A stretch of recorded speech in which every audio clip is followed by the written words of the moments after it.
Uang harian tuh gede, tapi kalau kami mau makan itu lihat dulu. Ya seperti yang kita tahu begitu ya. Cukup dengan output publikasi selesai gitu.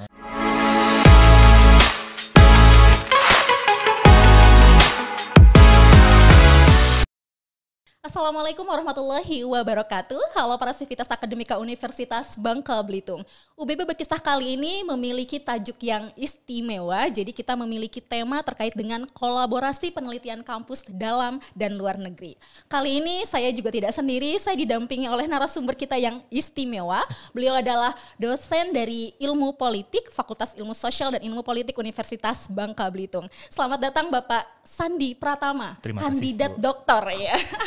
Boleh lah Pak lah ya, saya statementkan kandidat dokter begitu ya, insya Allah, amin. Terima kasih Bapak sudah hadir di studio podcastnya UBB. Jadi hari ini kita akan sharing session pengalaman Bapak terkait dengan kolaborasi penelitian kampus dalam dan luar negeri. Begitu ya Pak ya, boleh ya Pak ya? Banyak cerita sebanyak-banyaknya. Oke, boleh ya Pak ya? Jadi boleh. Pertanyaan yang pertama nih, kita akan mulai. Jadi bagaimana Pak pengalaman penelitian dengan kampus, khususnya di sini kemarin sebenarnya sudah dikasih tahu oleh beberapa tim teknis di belakang kalau Bapak pernah pengalaman penelitian di Norwegia, begitu ya Pak ya. Jadi silakan monggo diceritakan bagaimana pengalaman penelitian dengan kampus di Norwegia, dan juga mungkin boleh disampaikan nama kampusnya Pak yang di Norwegia kalau Bapak masih hafal. Oke. Mangga silakan Pak Sandi. Terima kasih Bu Siti Aisyah. Assalamualaikum warahmatullahi wabarakatuh. Waalaikumsalam warahmatullahi wabarakatuh. Seluruh sivitas akademika Universitas Bangka Belitung yang saya hormati. Terima kasih untuk kesempatannya. Sebenarnya meluruskan sedikit, kemarin waktu pergi ke Norwegia itu, ke Trondheim tepatnya, sebenarnya bukan dalam rangka penelitian induknya, tapi lebih ke kick-off meeting project-nya. Jadi sekitar 2020 yang lalu ketika masih kuliah teoretik di kampus di UGM, kita ditawarkan, diajak sebenarnya dalam tanda kutip oleh pembimbing kita di sana, oleh kolega-kolega kita di Departemen Politik dan Pemerintahan di Visipol UGM. Kebetulan karena konsennya sama gitu ya. Karena konsennya sama, yaitu tata kelola sumber daya alam, lalu nanti kesini-sininya juga merembet banyak temanya, lalu diajak lah gitu. Yuk kita riset bareng gitu. Sebenarnya kalau dengan UGM, lalu dengan beberapa teman yang lain, itu kan sudah biasa. Tapi ternyata kolaborasinya ternyata cukup luas. Kepala Gana bahasa Bangka itu, koordinator besarnya itu kebetulan dari NTNU namanya. Itu semacam ITB-nya punya Norwegia. Kampusnya ada di Trondheim, kampus terbesar kedua di Norwegia. Lalu di sana ada fakultas geografinya. Agak menarik memang. Kenapa kemudian ilmu politik yang diajak, lalu sama-sama mengajukan proposal. Mereka juga baru membuat format baru kolaborasi yang tadinya biasanya hanya UGM dengan NTNU atau UGM dengan Agder atau UGM dengan Universitas Oslo gitu ya. Lalu sekarang mereka rubah polanya. Skemanya tetap utara selatan, Eropa dengan Asia Tenggara misalnya, dan Afrika tentunya. Tapi kemudian diajak mitra lokal kampusnya lebih banyak. Kebetulan waktu itu ada 3 di Indonesia yang diajak serta di proyek yang baru. Sebenarnya kerangka payung besar proyeknya sendiri sudah mulai dari sejak 2011 ya. Kita aja yang baru diajak 2020. Alhamdulillah tapi gitu. Ada Universitas Bangka Belitung, lalu ada Universitas Nusa Cendana, dan ada Politeknik Negeri Pontianak, Polnep di Kalimantan Barat.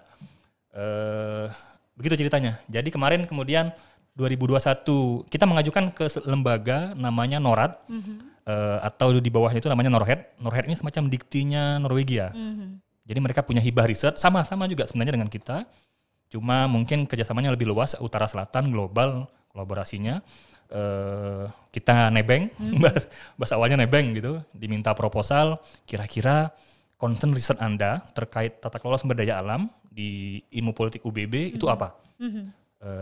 Kami di jurusan kemudian diskusi dengan teman-teman semua, merumuskan proposal, lalu proposal yang disatukan dengan yang dari UGM, lalu April 2021 dinyatakan diterima. Jadi judul besarnya memang CITRESNET, kepanjangannya Citizen Participation in Natural Resource Governance and Sustained Transition. Nah, ini bahasanya agak tinggi. Padahal nggak sekeren itu. Ini bahasanya saja sebenarnya. Nanti kita bisa elaborasi. Jadi itu 2021 kita mulai jalan, harusnya untuk 6 tahun skemanya kolaborasi riset selama 6 tahun, harusnya 2021 sudah di kick off, ada undangan untuk semua peneliti dan koordinator, kita ngumpul di Norwegia tapi karena pandemi, jadi ditunda, akhirnya 2022 tanggal 12 Juni yang lalu, selama 8 hari, kita yang mitra lokal di Indonesia, bahkan juga sebenarnya mitra lokal yang dari Afrika, dari Kolombia, semua diundang berkumpul di NTNU. Kita kick off meeting untuk project, kemudian koordinasi lagi. Sebenarnya itu sih, penelitiannya sendiri secara simultan terus dilakukan. Oke. Begitu, Bu. Iya, Siti. luar biasa Pak Sandi. Ini saya bertanya secara personal sebagai istilahnya junior ya Pak ya, gitu ya. Terkadang kita tuh, terutama misalnya saya pengen banget gitu ngelakuin penelitian itu kayak ada fellowship atau joint research keluar gitu. Nah, mungkin Bapak boleh menceritakan informasi seperti ini tuh bisa didapatkan dari mana sih Pak? Kadang kan kita dari Dikti tentu ya Pak ya, Kemendikbud itu biasanya juga ada gitu buat mengantarkan nih dosen-dosen untuk joint research dengan universitas di luar negeri. Kalau untuk case-nya Pak Sandi sendiri ini seperti apa Pak? Setelah banyak merenung, ya Pak. padahal banyak mikir dan banyak nulis gitu ya.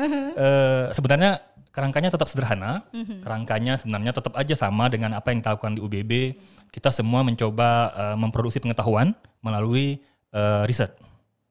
Kerangkanya cuma itu. Tapi kemudian relasi, jaringan, kesempatan juga pada dasarnya itu yang kadang-kadang saya juga harus bersyukur ketika dulu dipaksa sekolah oleh pimpinan. Pada saat itu pilihannya 2, kata beliau, Anda mau sekolah atau saya pecat gitu kan gitu. Baik Pak. Lalu lolos juga beasiswanya, kuliah, ketemu kolega penelitian yang jadi promotor, namanya Mas Nanang Indra Kurniawan. Ada lembaga penelitian mereka Polgov, punyanya Visipol UGM.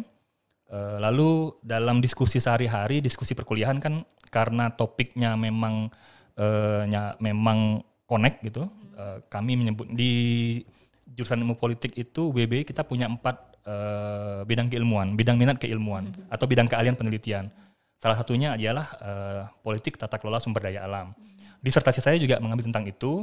Lalu ketemu dengan promotornya kemudian punya jaringan, punya relasi lumayan luas termasuk dengan Norwegia tadi, lalu diajak, lalu kita pun tidak bisa pribadi terlalu besar kalau untuk dibawa untuk pribadi, hanya sekedar mahasiswa S3 misalnya, tetap kita bawa ke jurusan.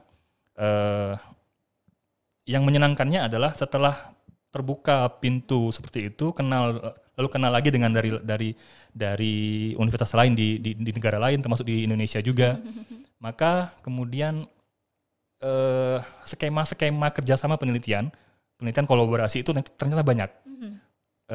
Yang saya pahami adalah tergantung sekarang Anda fokus keilmuan Anda atau minat yang Anda pelajari itu kemana gitu misalnya. Nanti semua punya ruang-ruang gitu. Lalu juga belum lagi nanti irisannya. Seperti yang saya bilang tadi, ini kita di NTNU itu bukan ilmu politik prodinya, tapi di geografi, di fakultas geografinya. Hanya memang mereka spesialisasinya adalah human geography. Jadi nanti kalau kita kolaborasi ada ilmu politik di sana, ada konsep-konsep geografi di sana, lalu kemudian yang lain juga bicara misalnya Polnem itu malah bukan ilmu politik. Polnem Pontianak itu mereka aquaculture sebenarnya. Aquaculture. Tapi memang karena jejaring riset kita, jejaring teman-teman satu kampus, jadi kemudian ketika ada proyek seperti ini, maka semua akan saling support dan saling berkontribusi. Di situ sih sebenarnya kebetulan ketemu promotor yang punya relasi dengan profesor-profesor dari NTNU, dari Norwegia yang saya nggak tahu kalau dari segi nilai proyek mungkin kecil bagi mereka, tapi buat kita kan sangat besar sekali. Dan tidak hanya itu, yang lebih menyenangkan yang membuat kami lebih excited itu sebenarnya adalah tata kelola proyeknya sendiri. Dia punya tiga tujuan output utama. 1, produksi pengetahuan. 2, itu kemudian tata kelola risetnya. Yang ketiga itu kolaborasi penelitian. Intinya ada di sana. Sebenarnya semua bagaimana memproduksi pengetahuan baru kalau bisa gitu ya, secara bersama-sama.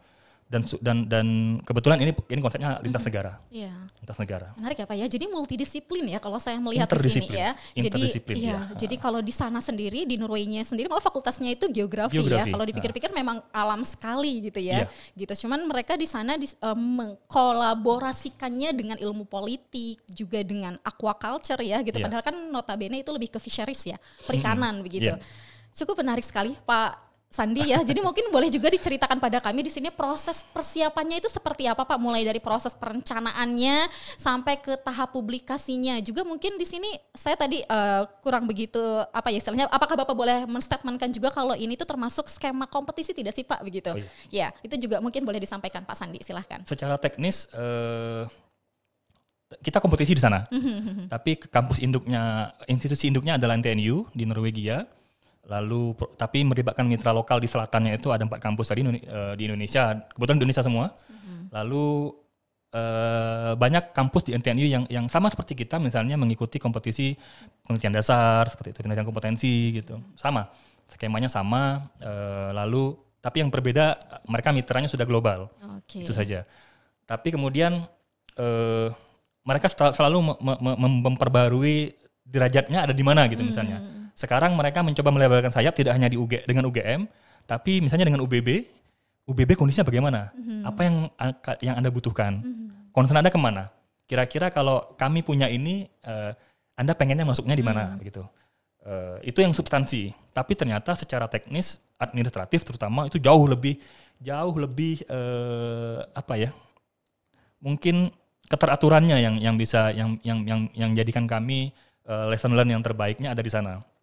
Misalnya penganggaran, penganggarannya sebelum penganggaran mereka minta peta apa ya namanya ya, mungkin proposal, tapi yang diminta adalah research frameworknya apa, kerangka hasilnya yang akan dinyatakan itu apa? Kayak mind map gitu mungkin ya Pak ya? Mind map. Dan ternyata tidak hanya bicara, Anda ingin mengkaji teori ini, variabel ini, tapi tidak. Ternyata berbagai aspek yang terkait dengan pendidikan tinggi atau dengan pendidikan pada umumnya itu semua dimasukkan. Jadi misalnya tidak hanya sekedar penelitian ke lapangan, bikin indikator, bikin variabel, teliti, ambil data, tulis, publikasi, selesai. Tidak ternyata. Ternyata bahkan 2 tahun pertama ini, dia kan skemanya 6 tahun. Skemanya 6 tahun kami susun, lalu sudah ada breakdown ke anggarannya dan sudah ada target output capaian tiap semester, tiap tahun. Ada yang kualitatif, ada yang kuantitatif gitu. Lalu aspeknya juga banyak. Ada impact, ada outcome, ada output. Impact-nya misalnya tidak hanya soal aspek kejujuran penelitian, tapi mereka peduli pada pengembangan SDM-nya, capacity building-nya. Mereka juga concern pada pengembangan institusional. Jadi lembaganya juga harus dibesarkan. Mereka concern pada kapasitas penelitinya, orang-orangnya gitu ya. Lalu juga mereka concern pada bahan ajarnya, penerimanya, mahasiswa di dalam konteks ini misalnya, mahasiswa dapat apa?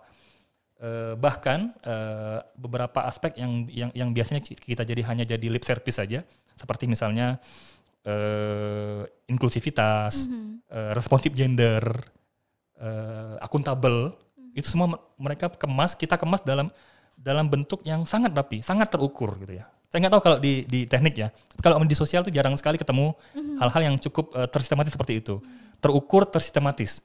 Itu jarang kami temukan, dan ini detail dari tahun pertama sampai tahun ke-6 itu sudah disistematisasikan. Nah ini yang menarik, belajar banyak soal itu. Kehidupan akademik pun seolah-olah jadi lebih rapi, lebih teratur. Meskipun tantangan tugas utama saya tetap sebenarnya adalah menyelesaikan studi S3-nya dengan cepat di samping konsen pada proyek gitu ya. Jadi itu yang ini. Termasuk anggarannya itu kita kemarin lolos dengan pendanaan 20 juta kroner Norwegia, itu kalau dirupiahkan pada saat itu sekitar 29 miliar mungkin, tapi dibagi-bagi, bagi 5. Dan kita yang kampus mitra baru ini, mitra lokal baru itu sekitar 11% atau berapa persen, 2,3 miliaran lah gitu untuk 6 tahun ini. Untuk 6 tahun tuh ya Pak ya? Untuk 6 tahun ya. Tahun ini misalnya kita untuk pengembangan, tahun ini kontennya pada pengembangan kelembagaan. Jadi belum turun lapangan nih. Belum turun lapangan, tapi perkuat dulu metodologi, perkuat dulu academic writing-nya, bahasa Inggris pun disupport gitu. Jadi kami punya anggaran untuk mentraining dosen-dosen kami, mahasiswa kami, agar kemudian kemampuan bahasa Inggris juga tingkatkan. Itu ada budgetnya. Dan sangat fleksibel penggunaannya gitu. Yang penting akuntabel tadi, itu syaratnya. Yang penting ada justifikasinya. Kalau dikasih begini, Anda mau apa duitnya? Oh, kami ini gitu. Itu yang menyenangkan. Mungkin penelitian lapangannya baru akan 3 tahun ke depan, 2023 sampai 2025. Sembari itu kita mulai mencicil publikasi dan nggak ribet sih sebenarnya. Nggak ribet, tapi tadi demi alasan akuntabilitas maka kita harus sangat detail misalnya gitu ya. Tapi mereka selalu bilang substansi dulu kejar, nanti administrasi bisa kita bina. Intinya begitu. Jadi yang menarik itu manajemen proyeknya sangat kompleks, ya? Kompleks, rapi, terstruktur, sistematis. Itu yang kita baru belajar gitu ya. Penggunaan dan fleksibel gitu penggunaan. Tapi yang bikin agak pusing itu ini sebenarnya standar harganya agak tinggi. Standar tinggi gitu ya. Kita iya apa enggak gitu. Kalau di kampus kan nggak boleh misalnya terima uang sebesar ini gitu. Tapi itu tantangan. Kampus juga merespon dengan baik bagaimana fleksibilitasnya ketika ada kerjasama internasional. Mereka punya standar sendiri gitu ya. Mereka juga punya standar akuntabilitas sendiri. Jadi standarnya makin tinggi, tapi juga kompensasinya juga akan semakin insya Allah berkualitas seperti itu. Begitu. Wow, itu untuk manajemennya.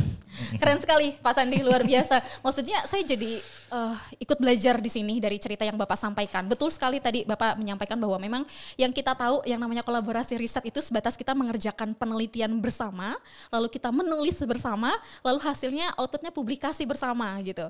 Sudah selesai gitu kan ya. Seperti itu. Tapi dari yang Bapak ceritakan itu sistematis itu, bahkan berasa seperti kalau saya melihatnya ini tidak sebatas joint research, tapi seperti Bapak kuliah di sana, menjadi mahasiswa sana, mendapatkan istilahnya apa ya, tidak sebatas pada, ya intinya tidak berpaku pada output begitu kalau saya melihatnya. Begitu ya Pak ya? Iya. Jadi tidak fokusnya pada, kalau di kita kan terkadang masih kebanyakan fokusnya pada output ya. Jadi kalau apa nih, publikasi kah, atau misalnya apa Pak, paten kah gitu ya. Atau apa, kalau ini kan saya melihatnya benar-benar semuanya itu diperhatikan gitu ya. Hampir banyak aspek yang di-include-kan ke dalam project begitu ya. Bahkan misalnya bicara pengembangan capacity building tadi itu. Iya, capacity building. Ada scholarship-nya. Oh, oke. Misalnya tahun ini kita dapat 1 beasiswa doktor untuk dosen kita dan 2 beasiswa untuk S2.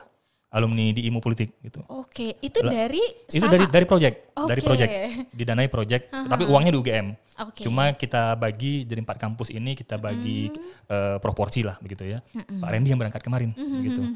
Dan besar, alhamdulillah. Ya, keren sekali impact-nya Pak ya. Dan sepertinya apakah memang kebanyakan dari luar negeri itu kalau kita berkolaborasi riset sistemnya seperti itu, atau seperti apa sih Pak dari yang Bapak tahu? Nah, ini yang saya belum paham. Kebetulan ini kan pengalaman pertama gitu ya, dan newbie juga sebenarnya. Saya di bawah Bu Aisyah sebenarnya. Junior juga. Tapi tadi sebenarnya nanti bisa dicek di websitenya. Nanti kami juga punya kewajiban untuk mempublikasikan itu. Apa saja programnya misalnya, lalu apa fasilitas yang kami terima, lalu apa kewajiban yang kita penuhi. Ada bahkan begini. Citrusnet ini yang kami terlibat, itu kan ternyata hanya 1 proyek di bawah payung besar yang namanya Citres. Iya. Namanya Citres, tapi nanti ada beberapa proyek yang UBB terlibat ini namanya Sustain. Lalu ada lagi misalnya Tigre, ada yang namanya Epic. Epic ini lebih ke biodiversitas. Mungkin EP2B lebih tepat sebenarnya. Lalu ada Citres Edu. Citres Edu ini yang fokus student exchange. Oke. Jadi mahasiswa yang ke sana. Mahasiswa dari Indonesia belajar ke NTNU, mahasiswa NTNU juga ke Indonesia. Riset atau studi di Indonesia. Biasanya 1 semester, 6 bulan. Ada 40 alokasi untuk magister dan 5 untuk doktor. Dan kalau memang nanti hubungan kekerabatan dengan promotor baik dari di proses disertasi misalnya, mungkin 1 alokasi saya punya kesempatan untuk bersaing di sana. 4 bulan, 5 bulan di sana untuk mungkin menulis, lalu bimbingan dengan profesor yang ada di sana. Sebenarnya memperluas pengetahuan saja sih, gitu. Bukan saja ya, tapi khawatirnya beda gini. Kita belum ngomongnya masih di tempurung kita, mereka sudah bicara tatar global. Sebenarnya itu yang mau mereka tularkan. Tema besar kita kan sebenarnya adalah sustain transition gitu ya, pembangunan berkelanjutan dan energi transition and sustain development. Intinya itu sebenarnya. Lalu semua aspek, semua variabel, semua konsep yang terkait dengan itu bisa kita sinergikan, bisa kita interdisiplinkan begitu. Misalnya tadi geografi, sederhananya besar. Ini politik, ini geografi, ini geografi. Lalu digabungkan jadi politik geografi. Apa hubungannya misalnya? Ternyata setelah melihat beberapa publikasi misalnya mapping yang ada di Dayak misalnya di Kalimantan, tanah adat di mapping, lalu kemudian di situ ada aspek sosialnya bekerja, di situ ada manusianya juga yang terlibat, yang engage dalam pemetaan itu, lalu mereka punya power, ada relasi, ada kuasa yang diperebutkan di sana, bagaimana masyarakat adat itu misalnya mengklaim tanahnya melalui pemetaan, nah itu kan salah satu konsep lagi. Sama juga dengan mangrove misalnya, yang teman-teman di Polnem itu konsentrasinya adalah kehutanan, tapi juga pesisir. Yeah. Sementara yang di Undana itu memang marine and fishery. Teman-teman di ilmu politik, Jadi kalau nanti di sederhananya, kalau kami apa ya, politik apa misalnya? Kalau Bangka Belitung itu mining, kita memang mining. Semua isu terkait transisi energi di mining gitu ya. Oke. Baterainya itu orang kimia, orang fisika, bijinya itu termasuk RRE nanti ya, REE, rare earth element itu orang geologi, orang pertambangan. Tapi kan kemudian bahwa ada aspek sosial di sana, ada aspek kebijakan juga di sana, ada aspek tata kelola. Tata kelola itu kan governance. Sementara governmentality itu kan salah satu kajian penting dalam ilmu politik. Nah, di sana kemudian kita saling masuk, saling memberikan perspektif. Itu yang paling penting sebenarnya. Ketika ke Norway kemarin, sebenarnya di samping jalan-jalan, kita diskusi, lalu kemudian diseminasi sepanjang jalan. Karena dia dikemas dengan memang jalan-jalan, namanya studi ekskursi gitu ya. Kita melihat misalnya, kita nggak apa ya, cerita di sana gitu ya. Saya senang dengarnya Pak. Lanjut Pak. Kita diajak ke peternakan salmon. Salmon diternakan. Iya. Di Kerambah Apung kan gitu ya. Iya, Kerambah Jaring Apung ya. Kerambah Jaring Apung. Iya. Lingkaran besar di hampir menjelang samudra Greenland ke sana itu, tapi bukan di Greenland, masih di Norway-nya.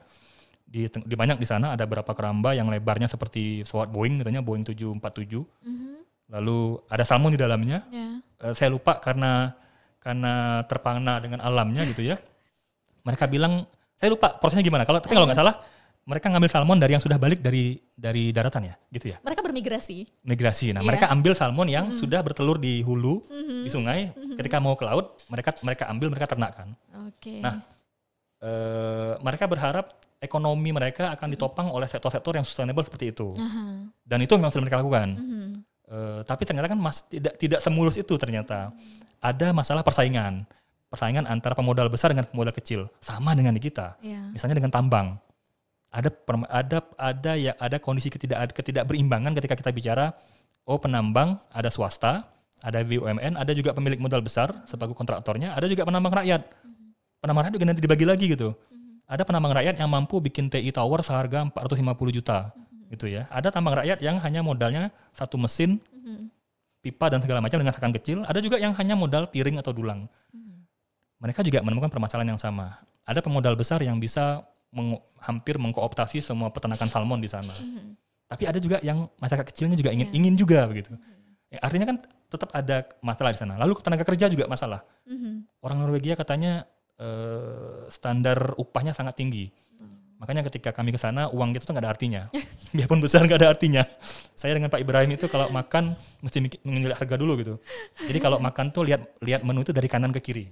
Padahal saya berencana mau search terkait dengan Norwegia kalau mau sekolah S3. Kayaknya fisheries-nya berpotensi ya Pak ya. Sangat, kayak gitu. Kebetulan kan dari perikanan. Sebenarnya cuman, apapun. Biaya hidup berarti harus cari scholarship. Iya. Scholarship dulu kayaknya. Uang harian tuh gede, tapi kalau kami mau makan itu lihat dulu dari kanan ke kiri. Harga dulu baru makanannya, harga dulu makanannya. Pokoknya cari yang paling murah ya. Iya, karena katanya standar hidupnya tinggi banget. Okay. Tinggi banget kan negara paling makmur begitu. Jadi kemudian pemodal mana mau menggaji orang untuk misalnya memfile ikan dengan bayaran misalnya 100 juta per bulan, ya mana mau. Mending ambil tenaga kerja dari China gitu. Nah, jadi sepanjang perjalanan kami menemukan hal-hal seperti itu. Jadi tenaga kerja itu kan semua kajian politik juga sebenarnya, politik tenaga kerja gitu. Nah, kemudian ada juga jalan-jalan ke wind turbine itu, pembangkit listrik tenaga bayu itu. Di sana mereka kaya minyak katanya, kaya gas. Kalau kita keluar Bangka Belitung punya logam tanah jarang, mereka juga punya cadangannya. Tapi ini yang belum kami temukan datanya, faktanya. Kenapa kemudian mereka tidak mengeksploitasi besar-besaran sumber daya mereka? Mereka simpan itu, lalu mereka kembangkan sumber-sumber energi yang lebih terbarukan. Angin, dulunya hidro kan, dulunya dominan hidro, sekarang mulai ke angin. Tapi juga ada banyak masalah di sana, misalnya ketika mau bangun tiangnya, masyarakat tidak setuju tanahnya di situ. Dampak lingkungannya, katanya getaran dari turbin itu juga nanti mempengaruhi ada hewan tertentu, mempengaruhi ekosistem. Nah, ini kita terlibat engage di sana. Oh begitu ya, misalnya begitu. Padahal yang kita tahu kan mereka 90% sudah electric vehicle, kapal, bis, mobil, hampir semuanya yang kami kendarai itu semuanya berbahan bakar listrik. Jadi tempat charger itu ada di mana-mana sepanjang jalan. Dan itu pribadi, tapi itu yang menarik buat saya bahwa sangat mereka mengatur sedemikian rupa. Artinya apa? Artinya otoritas yang berkuasa, ini politik ya, merancang itu semua knowledge base. Jadi berbasis pengetahuan. NTNU itu adalah kampus pertama yang konon katanya dari diskusi sepanjang jalan itu kampus pertama di dunia yang menemukan rig di tengah offshore gitu ya, rig minyak di offshore. Dan mereka sekarang sudah tinggalkan itu. Disimpan, bukan tinggalkan ya, mungkin disimpan. Lalu kalau kondisi sekarang misalnya kami ditantang untuk menjawab bagaimana kalau Rusia Ukraina perang. Katanya Norwegia salah satu terdampak, mereka punya ini. Kan nggak bisa begitu ujuk-ujuk gitu ya. Nggak bisa ujuk-ujuk beralih dari teknologi yang misalnya gas masih ada mungkin, lalu yang sustainable juga masih ada, yang terbarukan masih ada. Kan tidak bisa ujuk-ujuk tuh ambil minyaknya atau ambil ini. Itu yang menarik. Kita diajak jalan-jalan, lalu diskusi juga. Anda meneliti apa selama ini? Mana publikasi Anda? Lalu Anda tertarik apa di masa depan? Kami punya gambaran ini gitu. Dan itu banyak dan membuat orang yang pandir kayak saya tuh ternganga-nganga gitu. Oh bisa gitu ya? Di UGM saja sudah merasa kecil. Ketika datang ke sana, alangkah dunia akademik terutama, begitu luasnya gitu ya. Juga ya, Pak, ya. Lalu difasilitasi mereka untuk ayo belajar sama-sama, yuk meneliti sama-sama gitu. Kami bahkan ini duitnya, gitu kan. Itu yang paling menarik. Ini uangnya, ini tata kelolanya, ini sistemnya. Ayo kita belajar bersama gitu, berbagi pengetahuan, berbagi perspektif. Misalnya kami di Eropa bicara energi bersih, bicara green development gitu ya. Bebas konflik, bicara energi terbarukan, ada baterai di sana. Lalu kita ngomong, Pak, baterai yang Anda pakai itu misalnya diekstraksi di tanah kami dengan cara begini loh, Pak.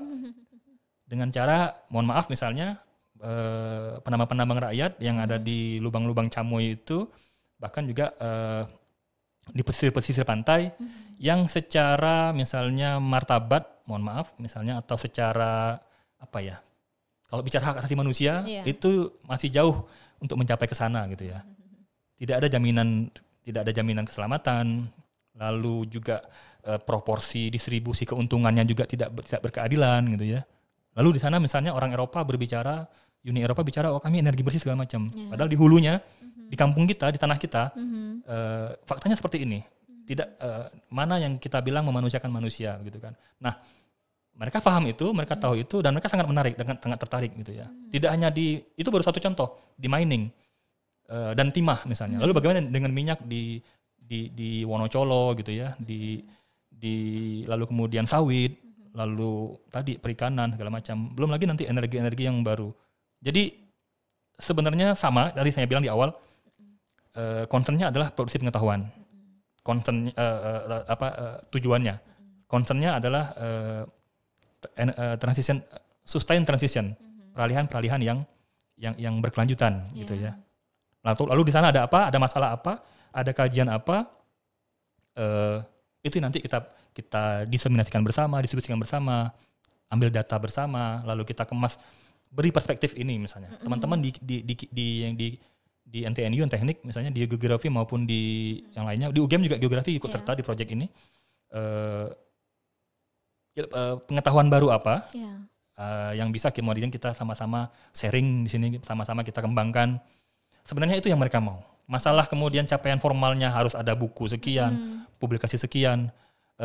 Insya Allah kalau melihat, apalagi misalnya di UBB, kita di UBB sudah melakukan itu, Jadi kompetisi riset, kompetisi pengabdian, lalu kemudian ada semacam ujian proposalnya gitu ya, lalu ada monefnya, sama formatnya. Tapi seberapa dalam kemudian pengetahuan ini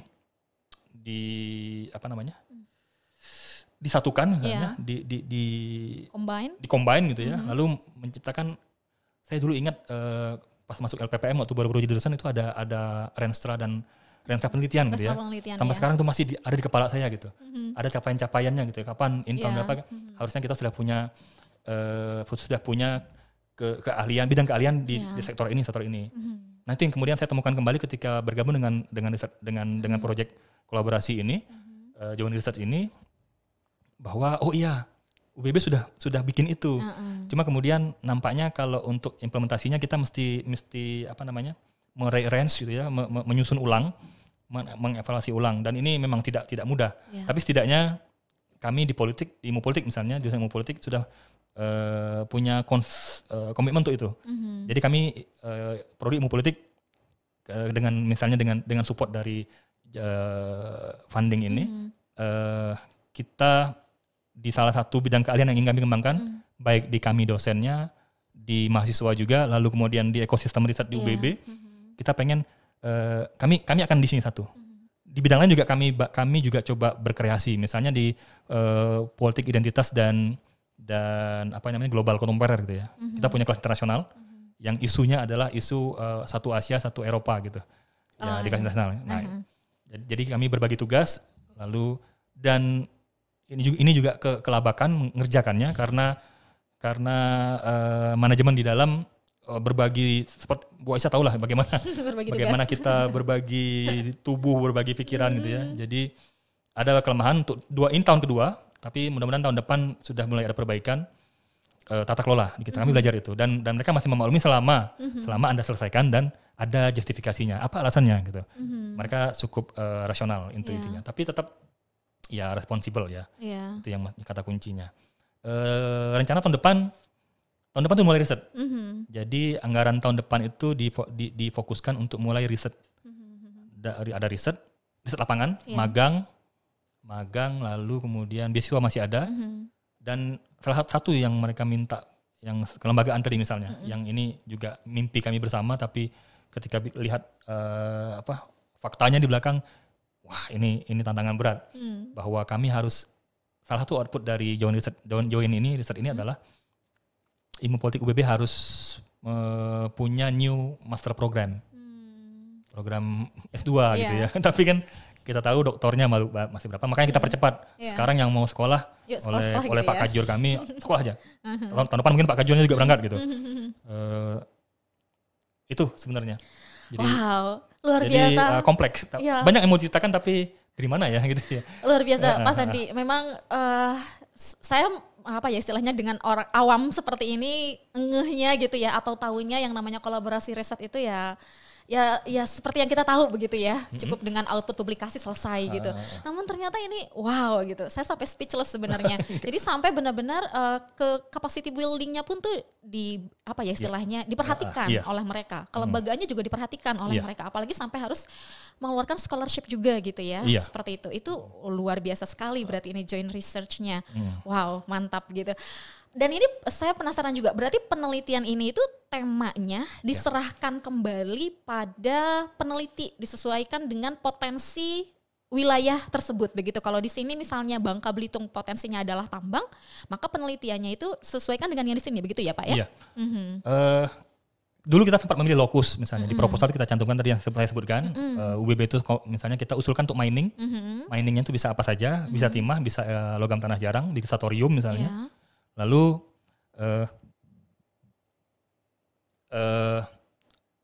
lokusnya itu mining, tapi cara pandangnya kan nanti bisa macam-macam. Ada 14 orang dosen di ilmu politik itu, 14-14-nya punya background ketertarikan masing-masing. Semua nanti sudah sedang coba kami rangkum gitu, kita rangkumkan. Anda pengen kemana? Yang misalnya senang ke politik elektoral, pemilu. Nah, coba kita kaitkan ada hubungan apa antara pemilu dengan pengelolaan tambang gitu ya. Itu kan misalnya, cukongnya misalnya begitu ya, cukong tambang tuh ada di balik para kandidat-kandidat gitu. Itu kan sederhananya. Lalu apalagi misalnya preferensi pemilih masyarakat yang dengan karakteristik penambang, karakteristik pesisir, nelayan misalnya, atau petani kan beda-beda. Nah itu kan juga salah satu concern gitu. Ada yang misalnya juga kepada kebijakan, ada yang kepada ekologisnya gitu, kepada lingkungannya gitu. Misalnya, kita punya dampak ekologis yang cukup berat, baik itu fisik, kimia, fisik, biologi maupun sosial ekonominya.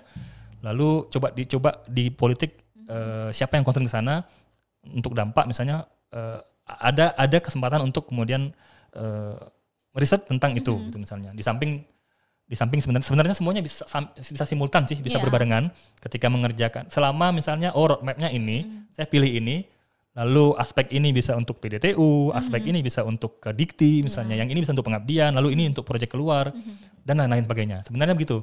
Dan itu baru yang perorangan misalnya. Lalu untuk per tim. Lalu kemudian untuk yang interdisiplin misalnya. Saya membayangkan dulu ketika masih aktif mengelola ya, kan sekarang harus dibatasi karena sudah di ujung waktu untuk studinya.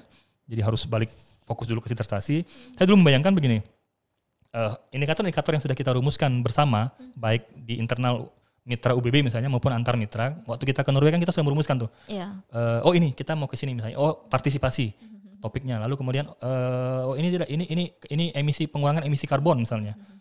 Ini energi terbarukan. Nah, sudah kita petakan. Lalu apa subtemanya? Yang sebenarnya lebih menyenangkan tuh begini. Di bubble mining, lalu di Polnep itu forestry and fishery. Tapi tidak berarti kita nggarap masing-masing. Tapi nanti kita bisa berbagi data, lalu publikasi pun kita bertukar gitu. Misalnya saya Pak Ibrahim misalnya dengan Undana kolaborasinya, nanti Pak Bahajatul misalnya dengan Politeknik Pontianak, lalu Pak Randy karena memang sedang kuliah di UGM dengan UGM gitu. Saya membayangkan untuk yang UBB sendiri, ketika banyak pertanyaan misalnya, apa iya timah sebagai sebuah materialitas kami menyebutnya dalam kajian politik gitu ya, dia memang berkontribusi pada struktur pertumbuhan ekonomi atau endurance atau resilience ekonomi di bubble. Kami tidak bisa menjawab itu. Yang bisa menjawab teman-teman di ekonomi. Makanya saya berharap, saya membayangkan tapi dulu ya. Nanti ke depan terserah tim yang baru, tim Tiftres UBB yang sedang dibentuk. Misalnya mau bagaimana polanya. Karena anggarannya lumayan besar. Tadinya saya membayangkan ingin mengkompetisikan. Dengan tambang misalnya, apa iya timah kita sudah mau habis? Kami tidak bisa menjawab. Yang bisa menjawab itu kawan-kawan di tambang. Tapi kita kolaborasi. Iya, politik cadangan timah gitu ya. Lalu kemudian bagaimana sedimentasi di laut, TSS segala macam itu kan kami kan nggak ngerti gitu. Lalu terumbu karang. Orang oceanografi, ilmu kelautan. Iya, kan yang ahli kan Pak Indra, Pak Adit, Pak Agung gitu ya. Soal ikan ini berdebat, kan ada perdebatan di publik gitu kan. Di publiknya kami nangkap, tapi iya apa tidaknya kan bukan kami bisa menjawab. Nah itu yang kemudian juga kolaborasi yang kami bangun di UBB. Tapi apakah bisa? Maka yang ingin dicoba. Nanti Bu Aisyah mungkin bisa bantu kami di apanya misalnya gitu ya. Pak Fahrul misalnya kan di ikan-ikan kecil tuh saya lihat kalau story-storynya itu ikan mulu gitu ya. Lalu ikan apa yang bisa dimakan yang tidak gitu kan misalnya, yang sudah mulai punah gitu. 2 tahun terakhir kami kesulitan mencari kepiting rajungan, itu susah. Gitu kan, kami di rumah kan suka makan itu. Apakah ada hubungannya dengan penambangan laut misalnya? Apakah justru memang ada tata niaga yang memonopoli atau apa? Kan nggak bisa jawab gitu.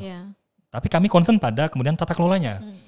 Biar tetap sustain, biar tetap ini semua memberikan benefit. Gimana pengelolaannya yang bagus gitu. kebijakannya. Kita bisa memberikan masukan kepada penguasa begitu kan, kepada pemerintah pada dasarnya. Sebenarnya itu sih kerangka besarnya. Jadi belajar, meneliti, lalu menulis, lalu kemudian berbagi, bertukar perspektif, berbagi pengetahuan, publikasi, ulang lagi seperti itu. Itu sekilas Bu Siti Aisyah. Baik, Pak Sandi nih, last but not least nih ya, boleh di-share Pak motivasi yang ingin disampaikan pada mahasiswa kita di UBB ataupun dosen-dosen muda di UBB terkait dengan tema yang kita bicarakan hari ini. Monggo Pak Sandi. Iya, saya juga mahasiswa Bu. Iya, mahasiswa S3 ini luar biasa memang ya. Saya juga mahasiswa. Iya. Setelah makan jurnal di semester 1 dulu beratus-ratus jurnal gitu ya, baru tahu misalnya kita masih ribut di soal penambang rakyat, sibuk saling mencaci maki. Oh ini soal perut, oh enggak itu soal lingkungan. Padahal sebenarnya yang punya masalah itu bukan hanya kita saja. Afrika bagian utara dengan emasnya gitu ya, lalu di berbagai belahan dunia dengan minyaknya, Afrika juga dengan berliannya gitu ya, itu juga sama. Ada unsur partisipasi kalau di politik gitu ya, partisipasi bahwa masyarakat memang menambang. Jadi penambangan rakyat itu bukan hanya di Bangka Belitung, di Jambi juga gitu ya, di Kalimantan orang menambang emas bagaimana. Cuma kemudian kenapa ketika setelah mulai membaca publikasi hasil penelitian terutama dari pakar-pakar dari luar, mereka sudah sangat komprehensif dan utuh membahas itu. Mereka sekarang misalnya di Afrika itu di Ghana, lalu di lupa lagi, saking banyaknya gitu ya. Mereka fokusnya kepada bagaimana memformalisasi. Kita baru sekarang mulai ribut gitu ya, bagaimana memformalisasi penambang rakyat agar bisa menambang dengan legal, lalu bertanggung jawab, menyejahterakan dan berperi kemanusiaan begitu kan. Tapi kemudian negara juga tetap untung. Itu sudah berapa tahun yang lalu ketika kita membaca hasil penelitian orang. Itu yang kemudian membuat saya ketika mau bicara konteks bubble, loh ini kita sudah tertinggal sekali. Tinggal misalnya sadur saja, tinggal memodifikasi saja. Sebenarnya kita punya solusi kok untuk itu. Orang sekarang masalahnya sudah beda lagi gitu. Sudah bukan lagi bicara bagaimana memformalisasinya, tapi bagaimana kemudian itu jadi kekuatan politik tertentu. Itu kemudian jadi hegemoni baru misalnya. Itu kemudian juga itu yang negatif. Yang positifnya misalnya ketika Covid, ketika pandemi berlangsung, mereka tetap sustain gitu ya. Sama dengan Indonesia misalnya, bubble lah katakan, tetap sustain gitu kan, walaupun ada pandemi gitu. Nah, yang begini-gini yang kemudian bahwa ingin kami sampaikan, terutama kepada kami di jurusan sendiri, mahasiswa juga, harusnya kajian-kajian keilmuan itu tidak terbatas jumlahnya, tidak terbatas. Nyemplung aja di satu. Misalnya saya kan dulu hanya bicara timah, bicara resistensinya, bicara penolakannya, bicara kemudian benefitnya gitu ya, lalu bertarung gitu. Lalu ke lapangan sudah pinter banget seolah-olah gitu ya rasanya gitu. Datang ke UGM gitu lalu dibalikkan pola pikirnya, bagaimana kalau begini oleh profesor-profesor di sana, bagaimana kalau begini? Oh iya, bisa gitu ya Pak gitu misalnya gitu. Artinya apa? Artinya perlu banyak ruang untuk kemudian mendiskusikan konsep-konsep kajian-kajian akademik di luar kelas. Bahkan saya merasa ketika dulu masih aktif mengajar, di kelas pun sangat terbatas. Sangat terbatas ya, mungkin karena dosen junior ya, baru juga jadi dosen gitu. Jadi mempersiapkan materi ajar, mengajak orang untuk boro-boro ngajak mahasiswa gitu. Saya sendiri masih kadang-kadang masih gamang gitu ya. Emangnya yang bisa dilihat dari sebuah fenomena itu yang muncul di permukaan saja, misalnya demo menolak tambang, atau misalnya pemangsaan tambang, timah misalnya gitu ya. Atau apanya, atau pasar yang ramai lalu sepi gitu. Lalu ada ambigu di sana. Apakah hanya sebatas itu? Ternyata tidak. Ternyata banyak pintu-pintu masuk ke rumah kan satu nih. Ilmu itu kan katanya rumahnya satu, pintunya banyak. Banyak pintu masuk untuk menuju ke rumah ilmu ini yang kemudian belum kita buka gitu ya. Tapi ya pelan-pelan karena saya baru, misalnya kami juga prodi baru juga begitu.